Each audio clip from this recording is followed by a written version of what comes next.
Long ago in the village of Nyanza, there lived a widow named Mama Kina and her only daughter, Tula. Mama Kina was known for her warm heart and healing herbs, but times grew hard and food became scarce. So she called her daughter one morning.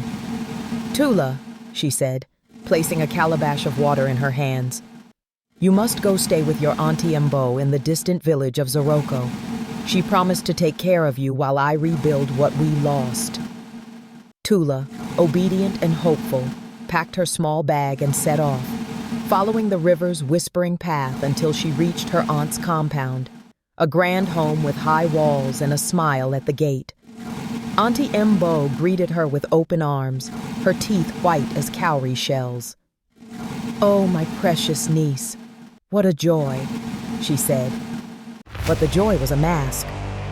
The very next morning, Auntie Mbo handed Tula a broken broom and barked, "Sweep the compound before sunrise." That was only the beginning.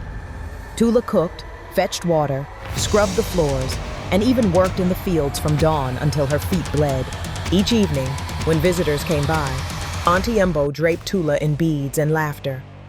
"She is like a daughter to me," she would say. "We're a happy home."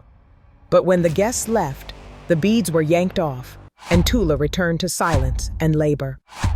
Months passed, and Tula's spirit dimmed like a dying flame.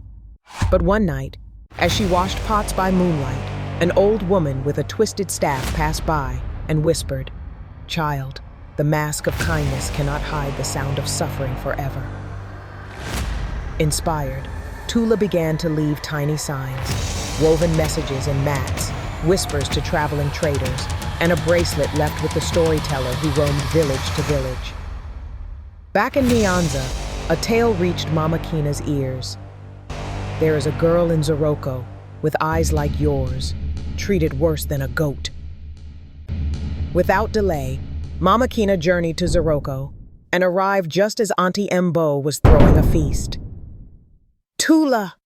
Mama Kina cried, and her daughter, thin but unbroken, ran into her arms. The crowd watched as Mama Kina lifted her daughter's hands, blistered and scarred.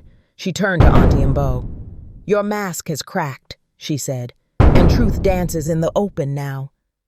From that day, no child in Nyanza was ever sent away without a voice to follow. And Auntie Mbo? Well, her compound grew quiet, because no one trusts a mask forever.